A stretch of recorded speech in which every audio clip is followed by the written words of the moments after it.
네, 옥탑방 보보스 신년회에 오신 여러분을 환영합니다. 다시 박수로 한번 시작해보도록 할까요? 네. 네, 2024년 또 이렇게 새로운 한 해가 밝았습니다. 네, 올해 청룡의 해를 맞이해서 여러분 모두 좋은 일, 행복한 일만 가득하시는 한 해 되시길 바라겠고요. 자, 오늘 저희 옥탑방 보보스 이렇게 신년회에 오신 여러분들 이렇게 또 한 분씩 소개해 올리도록 할 텐데 우선 제 옆에는요, 굉장히 오랜만에 보는 투샷이죠. 네. 옥탑방 보보스의 수장, 우리 김종률 대표님 자리하셨습니다. 반갑습니다. 네. 반갑습니다. 대표님 새해를 맞이해서 인사 말씀 한번 부탁드리도록 할까요? 네. 여러분 새해 성공 투자 많이 하십시오. 올해 좋은 거 사놓으면 2026년, 7년 이때 웃을 일 많을 것입니다. 네. 정말 좋은 기회가 될 겁니다. 그 연도가 정확히 2026년, 2027년이라고 지금 살짝 얘기를 하신 것 같은데. 예, 그렇죠. 네. 네. 지금 그때 꼽힐 땅들이 엄청 많아요. 2026, 2027. 다른 사람도 아니고 옥탑방 보보스가 그렇게 얘기를 했습니다. 네, 여러분들 잘 새겨 들으시면 좋을 것 같고요. 오늘 또 보니까 오늘 또 새로운 김종률 사단이 또 이렇게 또 완성이 돼서 모시고 같이 진행하는 자리에 한번 저희가 준비해봤는데 뭐니 해도 오늘 또 신년회입니다. 그래서 앞에 뭐 이렇게 조금 준비된 것들이 있고요. 무엇보다 이렇게 또 과일도 준비가 되어 있는데 우리 김종률 원장님께서 이렇게 사과를 직접 또 깎기까지 하셨는데 굉장히 과일을 또 이쁘게 깎으시더라고요. 네. 저쪽을 보시면 네, 김종률 우리 원장님의 결과물이 네, 저쪽에 준비가 되어 있습니다. 네. 절반은 먹었습니다. 네, 그렇죠. 네. 자, 그러면 새로이 출발하는 우리 김종률 사단의 신성들을 한 분씩 소개 한번 해보도록 하겠습니다. 자, 우리 나란히부터 자기소개 한번 부탁드리도록 할까요? 네, 안녕하세요. 저는 김종률 아카데미에서 MPL 강의를 맡고 있는 나라라고 합니다. 네, 개인적인 좀 경력을 먼저 말씀을 드리면은 저는 핀테크 회사를 한 6년 정도 운영을 하면서 핀테크 회사를 6년 정도? 하면서 한 약 900억 정도의 자산 운영을 한 경험이 있고요. 사채업자란 말이에요. 아니요, 핀테크는 이제 IT하고 이제 금융이 사채라는 말에 살짝 발끈하실 것 같은데 초반부터 이렇게 가족적인 분위기로 가면 너무 좋을 것 같고요. 엄청 가족적인 분위기입니다. 그렇죠. 아무래도 그러면 금전적인 부분에 대해서는 굉장히 해안이 좀 밝으시겠어요. 네, 그리고 또 이제 여기 이제 시청하시는 분들처럼 이제 개인적으로 부동산 투자도 같이 병행을 하고 있는데요. 저는 이제 2013년부터 경매 투자를 시작을 해서 뭐 아파트나 지식산업센터, 이제 상가, MPL, 대부업까지 해서 좀 다양한 투자를 같이 병행을 하고 있습니다. 제가 기억나는 게 상가 2기였죠. 네, 2013, 14 그때 제 수업 들으러 왔었어요. 그럼 제자이신 거예요? 네, 한 10년 됐는데 처음에 상가 공부를 원장님한테 배우면서 시작을 했습니다. 10년 전에 라라님은 어땠습니까? 10년 전에 라라님은 지금처럼 이뻤나요? 아니면 많은 발전이 된 건가요? 네. 많이 커졌죠, 뭐. 많이 커졌다는 건 지식과 해안이 그만큼 더 긴 시간 지나면서 상가나 지산 이런 거 할 때 그 특유의 MPL로 풀어서 수익을 내니까 이 수익이 굉장히 크더라고요. 네, 맞아요. 그럼 기존에 그 핀테크 회사에 있을 때의 경력이 MPL 경매를 하는 데 있어서 좀 많은 도움이 되십니까? 어떠세요? 처음에 이제 투자를 시작을 먼저 하고 회사를 창업을 하게 된 거라서 오히려 이제 제 개인적으로는 투자했는 경험들이 회사를 운영하는데 굉장히 많이 도움이 됐습니다. 그렇군요. MPL 하시는 분들이, MPL 강의하시는 분들 중에 라라님처럼 대부업까지 해보신 분은 거의 없지 않나요? 보통 이제 강사님들은 개인적인 좀 투자의 역량이라고 하면은 저는 직접적으로 회사를 운영을 했다 보니까 다양한 경험이 많고 나는 내 회사를 직접적으로 운영을 해봤다. 약 900억 정도의 이제 자산을 운영하는 경험이 있죠. 900억. 그것도 어땠어요?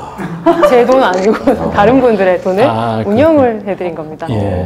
좋습니다. 그런 경력이 또 앞으로의 강의에 있어서 또 어떤 도움이 될지 상당히 좀 기대가 됩니다. 여기서 잠깐 하나 공지를 해드리겠습니다. 시청자 여러분, 유튜브 처음 찍는 사람들입니다. 이해해 주시고 좀 넓은 이해를 바랍니다. 네, 알겠습니다. 근데 말투는 누가 봐도 김종률 대표님 오늘 제일 처음이신 것 같아요. 알겠습니다. 자, 그리고 또 그 옆에는요, 라떼비버님. 본인 소개 한번 부탁드리도록 할게요. 네, 안녕하세요. 저는 김종률 아카데미에서 토지 기초반을 맡고 있는 라떼비버라고 합니다. 만나서 반갑습니다. 반갑습니다. 우리 라떼비버님은 토지, 네, 그렇습니다. 토지 쪽으로 관심이 좀 많으시군요. 네. 강의를 시작한 지는 얼마나 되셨어요? 강의는 제가 먼저 그 김종률 원장님이랑 작년에 그 네. 나는 집 대신 땅에 투자한다 책 공저로 책 쓴 거 봤어요. 네. 김종률 대표님의 공동 저자가 우리 라떼비버님이셨군요. 네.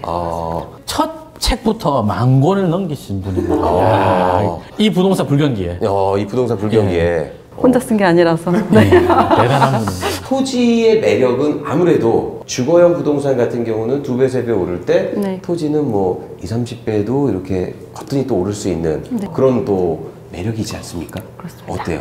일단은 그 하이 리스크 하이 리턴이라는 얘기가 있잖아요. 네네. 그렇기 때문에 그러니까 높은 수익을 기대할 수 있지만 또 그렇기 때문에 아무나 할 수 없다는 약간의 어떤 허들 이런 게 있다고 생각이 돼요. 그렇기 때문에 이제 높은 수익을 기대할 수 있다고 생각을 하는데 하이 리스크가 아니고 리스크는 로우인데 네네. 하이 허들 같아. 하이 허들. 리스크는 맞습니다. 별로 없다. 네. 이런 네. 말씀이시죠?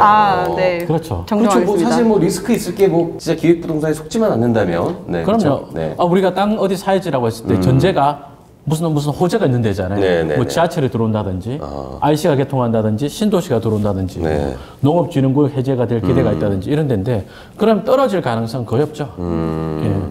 알겠습니다. 라떼비버님 나중에 전화 드릴게요. 네, 알겠습니다.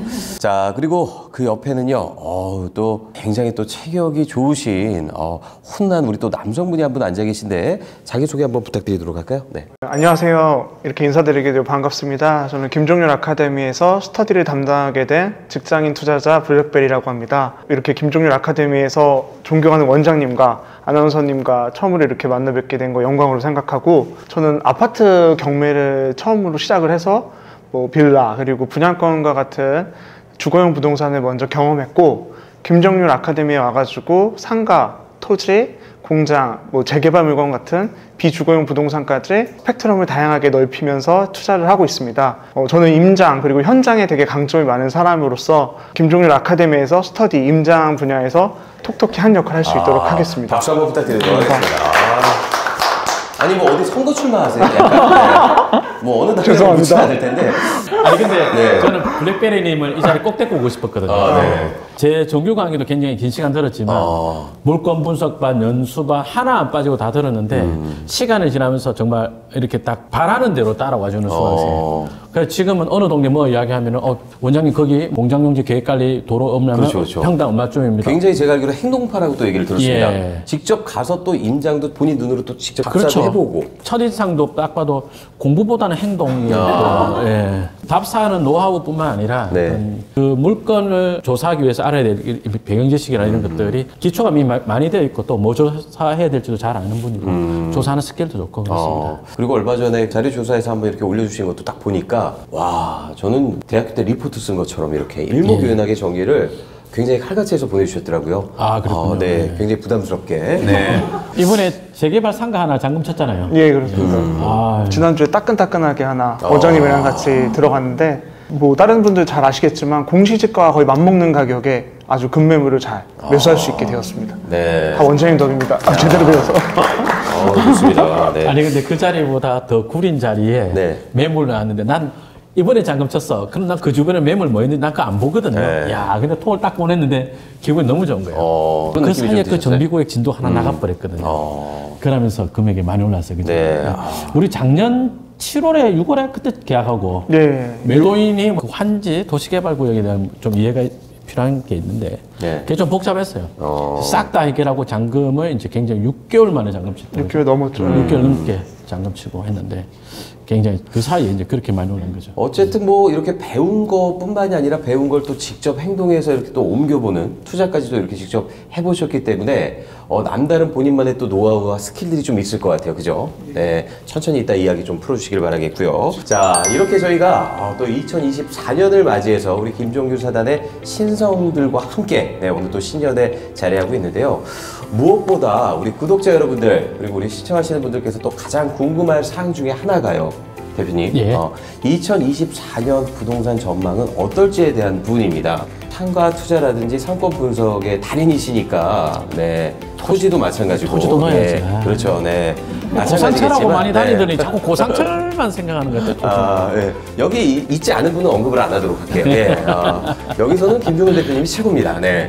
자, 우리 김종현 대표님은 2024년 부동산 전망 어떻게 예측하시는지. 네.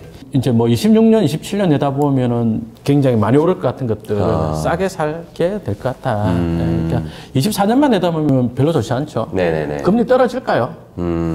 이번에 지제동에 잔금 치면서 4.17%인가 대출 받았거든요. 경락 대출. 그래서 낙찰 금액 대비 굉장히 높은 비율로 받고 했는데 4%대 또 대출을 예, 받으셔서 그게 네. 미국의 기준금리보다 더 낮잖아요.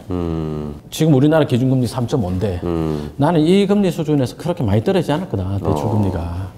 그렇다면 부동산 경기도 그닥 전체적으로 글쎄 2024년은 뭐 부동산 경기도 크다. 그러니까 정도. 우리가 이렇게 이야기하자고 여기 지금 KBS, MBC 아니잖아요. 그렇죠. 편하게 얘기하시면 돼요. 네네. 그러니까 전체적으로 맞습니다. 부동산 경기 어떨까요? 그러면 수도권 아파트 시장을 얘기할 거냐? 근데 나는 투자를 잘하는 사람은 집값이 올라가면 올라가는 게 편성해서 수익을 잘 낼 수 있어야 되고 아파트 값이 떨어지면 떨어지는 대로 잘 벌 수 있어야 된다. 그러니까 항상 호황이다. 나는 그렇게 생각해요. 그러니까 호황인 종목과 호황인 물건들을 잘 찾아다니면 그렇죠. 그런 선별할 수 있는 또 감각이 필요한 거니까. 그러니까 그렇죠? 나는 이 자리에서 24년도 전망에 대한 이야기는 아주 짧게 하고 그럴 거니까 이걸 사놓으면 몇 년쯤 돼 있을 때 돈이 될 거다. 그런 이야기를 했으면 그러니까 좋겠어요. 굳이 2024년도에 국한될 필요가 없다. 이런 그럼요. 말씀이시잖아요. 그죠? 예. 네. 그래서 아까 2026년도를 얘기하셨군요. 6년, 7년 그때 수익 낼 만한 2026년, 것들이 7년. 많죠. 좋습니다. 자, 그럼 우리 라라님께도 그러면 어떻게 보면 각 분야가 또 있으시잖아요. NPL 경매 쪽은 2024년 전망 어떻게 예측하십니까?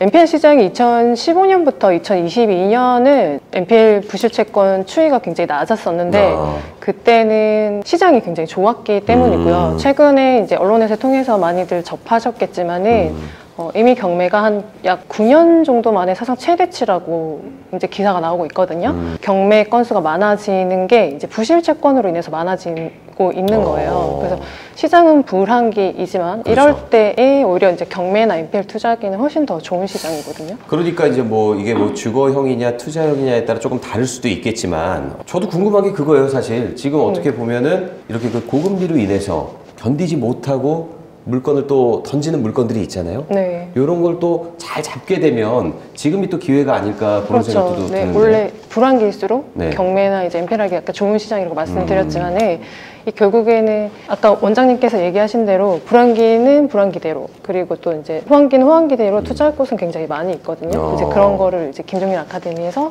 배우시면 됩니다. 기를 어떻게 보면 기회로 만들 수 있는 것도 능력이에요, 그죠? 네. 아니, 나 생각을 해보니까 네네네네. 2010년, 11년, 12년 그때 나는 토지 경매 해가지고 재미를 많이 봤네. 내 책 보면 그때 사례가 되게 많은데 그때가 부동산 경기가 안 좋았잖아요. 그러니까 결국은 이 시장이 지금 안 좋다고 그래서 무조건 안 좋다고만 또 예측을 할 수도 없는 거고 호황기라 그래서 또 무조건 호황기니까 너도 나도 뛰어드는 이런 거보다는 지금 내가 어떤 해안을 가지고 있고 어떻게 앞으로 계획을 짜서 투자를 할 건지 이 플랫폼을 좀 잘 짜야 될 것 같아요. 이 플랫폼은 어디서 짜야 됩니까? 김종민 아카데미에서 짜실 수 있습니다. 네. 알겠습니다. 네, 김종민 아카데미에서. 저는 시청자 여러분들이 네네네. 그 여러 가지 투자 기술을 배워놓고 지금은 이런 걸 사면 돈이 되겠다. 그러니까 여러 가지 투자 기술을 익힌 다음에 경매 반드시 해야 되고요. NPL은 선택적으로 하면 되고요. 아니죠. 이게 경매보다 NPL이 더 좋은 게 싸운다. 좋아요. 네. 이게 더 좋은 게 네네. 일반적인 이제 사람들이 경매를 하는 이유가 좋은 부동산을 좀 싸게 사기 위해서 경매를 하잖아요. 근데 NPL을 하면은 그걸 더 싸게 살 수 있고 네네네. 경매 입찰해서 낙찰받을 확률이 거의 99%입니다. 네, 그래서 NPL 공부는 필수입니다. 네. 필수. 네. 저도 경기 안 좋을 때 NPL 해가지고 사후정산 사후정산 방식으로 한 거 몇 개가 있었는데 그 중에 한 개는 지금 소득세 정리를 해야 돼요. 나는 지금 머릿속에 채권 매입 금액을 갖고 있었거든. 채권 매입 금액은 난 그 금액 사고 이렇게 팔았다 해서 약 적지만 양도 차익에 대해서 생각하고 있었는데 아닌 거예요. 그건 채권 매입 금액이고 네네네. 낙찰받은 거면 더 큰 거예요. 양도소득세에서도 굉장히 유리하게 되고 당연히 낙찰은 제가 받았고. 네네. 네, 그렇게 알겠습니다. 뭐 자기들끼리 아는 얘기만 계속 떠들고 있는데요. 네. 이래서 공부를 해야 되는 겁니다. 네. 자, 그럼 그 옆에 우리 라떼비버님. 라떼비버님은 그러면 올해 토지 시장은 또 어떻게 예측하시는지 조금 궁금합니다. 보통 대부분 토지 투자에 대해서 나랑은 상관없다고 생각하시는 경우가 많아요. 그러니까 보통 어떠냐면 개발되지 않은 지역에 이제 개발이 이루어져서 시세 차익을 본다거나 아니면 뭐 본인의 어떤 뭐 건물을 짓는다던가 이런 형태의 개발만 생각을 하시다 보니까 토지 투자는 나랑 상관없다는 생각을 많이 하시는 것 같아요. 근데 아나운서님 집 어디다 짓나요? 제 집이요? 갑자기 제 집을. 무주택자한테 그런 말을 하고 있어. 왜 그러세요? 저 집이 있습니다. 예, 알겠습니다. 아시잖아요, 저. 네, 굉장히 힘들어한 거. 네. 근데 저도 오늘 그 김종률 대표님 말씀을 들으면서 또 하나 깨닫게 되는 게 하나가 뭐냐면, 이게 주식 시장 아니잖아요. 네, 그렇죠. 뭐 코인 시장 아니잖아요. 지금의 연연해서 지금만 보고 떨어졌네, 올랐네, 낙담하고 좋아하고 뭐 이럴 필요가 저도 없다고 생각을 하는 사람 중에 한 명이거든요. 제가 한번 힘든 시기를 살짝 지나보니까 부동산은 조금 향후 전망을 좀 길게 봐야 되는구나, 확실히 요런 생각을 하게 됩니다. 그래서 아까도 말씀하셨지만 지금이 불황기라 그래서 다 불황이냐, 나중에 어떻게 될지 모르는 거잖아요, 그죠? 그거까지 계산할 수 있는 안목이 있어야 부동산 투자를 조금 승승장구할 수 있지 않을까, 그렇게 생각이 되는데, 토지도 마찬가지잖아요, 그죠? 네, 그러니까 어쨌든 방금 질문을 드렸지만 이제 집이 있다고 하면 내 집이 땅 위에 짓는 거잖아요. 그렇죠. 네. 그러니까 보통 집을 소유하고 있다 그러면 대지 지분이라는 게 있잖아요. 그러니까 이게 예전에는 그냥 미개발지에 개발되는 것만 토지 투자라고 생각을 하셨다면 이제 지금 서울이나 일기 신도시 같은 경우에 노후화가 되고 있어요. 그래서 요즘에 가장 이슈화되고 있는 일기 신도시 특별법 같은 경우를 보면 이제 지금 가장 핫한 게 뭐냐면 용적률을 상향해주겠다. 그리고 이제 기존 상한을 500%에서 지금 뭐 750%까지 올려주겠다. 뭐 이런 얘기를 하는데 여기서 용적률이 뭘까요, 여러분? 용적률이 얼마만큼 올릴 수 있냐. 역시 아나운서님은 아시는군요. 그러니까 앞으로 이 정도 깊은 거죠. 절 모르시고, 네. 난 나한테 묻는 줄 알았어. 그래서 앞으로는 제 생각에는 이제 뭐 그냥 아파트를 사는 게 아니라 본인이 뭐 재개발, 재건축, 뭐 어쨌든 도시재생 관련 투자를 하실 거라면 기본적으로 토지 관련 지식이 있으셔야 신문 기사도 읽고 뉴스도 읽을 수 있고 하실 거라고 생각이 듭니다. 그래서 아무래도 그 용적률이 높아지다 보면 그만큼 또 사업성이 좋아지다 보니까, 그렇죠? 그렇습니다. 네. 전화 드릴게요. 네. 알겠습니다. 자, 저한테는 전화 안 주시는 건가요? 네. LPL 쪽도 제가 한번 생각해보도록 하겠습니다. 네. 자, 그리고 우리 블랙베리님은 2024년에 부동산 경기 어떻게 전망하시는지, 왜냐하면 이분은 또 발로 많이 뛰시는 분이라고 또 제가 익히 들어서 경기 말고 뭐가 좋을지. 뭐가 좋을지 기대가 됩니다. 네. 저는 일단은 좀 성향별로 나눠서 한번 말씀을 드리고 싶은데요. 본인이 보수적이고 좀 안정적인 투자를 원한다 싶으면은 저는 수용지 투자, 수용지 플러스 거기에 경매를 얹을 수 있는 투자를 추천드리고 싶습니다. 예시를 하나 말씀드리면 그 광명시흥 공공주택지구라고 있는데, 여기가 재작년에 지구지정 고시가 돼가지고 한참 진행이 되고 있는데, 그 예산 문제라든가 여러분 모두 기사에서 보셨다시피 LH 사건 등으로 인해서 지금 현재 좀 사업이 약간 늦어지고 있는 상황이거든요. 그런데 작년 여름부터 올 초까지 해당 그 보상지에 포함되는 지역에 경매 물건이 몇 개 나왔습니다. 근데 이 경매 물건이 나와서 낙찰된 것을 쭉 계산을 해보니까 보상을 받았을 때 충분히 수익이 날 만큼 좋은 가격에 다 낙찰을 받아가게 되더라고요. 그러니까 정확히 언제 보상을 받는다라는 부분에 대해서는 저희가 미리 예단할 수는 없지만, 계산을 정확히 하고 그리고 이게 사업 진행 속도를 저희가 체크를 했을 때 충분히 안정적이고 확실한 투자처가 될 수 있다는 게 좀 한 가지 말씀을 드릴 수 있을 것 같고요. 좀 자기가 진취적이고 좀 공격적인 투자를 좋아한다, 좀 저 같은 성격들, 좀 급하고 좀 이런 분들한테는 제가 공장 창고, 이런 기존에 지어져 있는 물건들을 추천드리고 싶습니다. 왜 공장 창고를 왜 이렇게 저희가 추천을 드리냐면, 지금 3기 신도시 발표 이후에 신도시로 수용되는 지역에 지어져 있던 공장 창고가 인근 지역으로 이렇게 보상을 받으면서 이전을 하게 돼서 주변 지가가 상승을 하고 이 공장 창고에 대한 수요가 되게 늘어나고 있는 상황이거든요. 근데 이게 현재 다 끝나지 않았기 때문에 또 추가로 또 말씀을 드리면, 건축비 상승이라든가 공장 창고를 새로 지을 때 여러 가지 규제들이 많이 생겼습니다. 그렇기 때문에 좀 본인이 좀 진취적으로 투자를 하고 싶다 이러면 올해는 공장 창고에 투자하는 걸 적극 추천드립니다. 공장 창고에. 예를 들면 공장 이전 수요가 많다. 어디가 많죠? 공장 이전 수요가 많은 데들은 뭐 원장님 수업 시간에 많이 말씀하셨지만 성장관리권역에서도 도로 호재가 있는 곳들을 저는 중점적으로 꼭 말씀을 드리는 게, 결국에는 이 물건을 생산을 해서 이동하는 게 가장 중요하거든요. 제가 어느 지역을 좀 찝어서 말씀을 드리면 원장님이 뭐 기회 닿도록 말씀하셨지만 전 김포라든가 양주라든가 뭐 그리고 화성 지역, 용인 공장 있는 데만 딱. 예, 죄송합니다. 공장을 여러 곳에 갖고 계신 분인가 봐요. 아닙니다. 약간. 많이 가지고 있는 건 아니지만 앞으로 유망하게 올라갈 지역이라고 저는 확신을 하고 있습니다. 특히 화성시도 그렇지만 같은 성장관리권역 안에서도 계획관리직 땅값이 이제 차등이 계속 날 때 엊그제 화성시가 성장관리계획구역 수립 완료했단 말이에요. 그래서 토지용계획 확인서에 개발행위 허가제한 지 없어지고 그걸로 바뀌었거든요. 그래서 수도권 전체가 계획관리를 다 성장관리계획을 수립해서 거기에 산업형이 맞아야 공장 허가가 나는 거예요. 그러면 이제 기존 공장 있는 땅이라든지 산업형인 땅들만 이렇게 좀 더 오름세 있을 거예요. 그래서 같은 생각하고 있습니다. 알겠습니다. 나한테 배웠으면 원장님께 배운 덕입니다.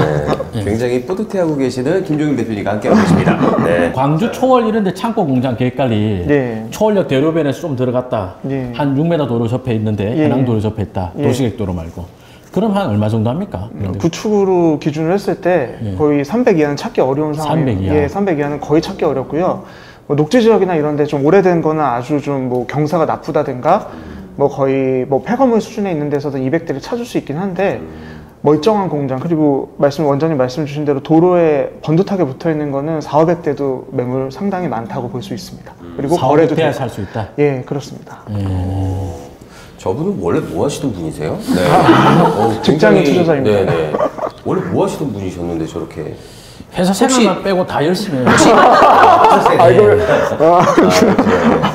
혹시 강의를 할 때 막 때리면서 가시습니까? 그건 아니고요. 굉장히 열심히 공부를 하셨던 것 같은데. 네. 물건에 관련된 숙제를 내면 금방 해와요. 예, 그리고 여기 나라는 전혀 안 해오고.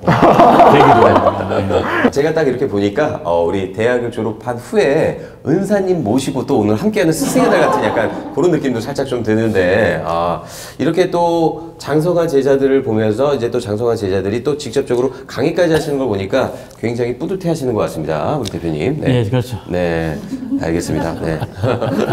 그러면서 자꾸 사과를 깎고 계시더라고요, 아까부터. 네. 좋습니다. 자, 그러면, 우리 또 2024년의 전망에 대해서 살짝 또 이렇게 얘기들을 분야별로 들어봤는데, 무엇보다 또 중요한 것 중에 하나가 지금 흔히 뭐 주거용 부동산이 그렇겠죠. 네. 불황기라고 해서 어떻게 보면은 거래가 없는 상황들이 조금 있잖아요. 아무래도 주거용 부동산 기준으로 또 많이 얘기를 하시니까. 자, 그런데 아까 대표님 말씀처럼 2024년도 그다지라고 얘기를 하셨습니다. 자, 그러면 언제쯤 이 부동산 경기가 조금 활성화되고 풀릴 예정이라고 좀 생각을 하고 계신지.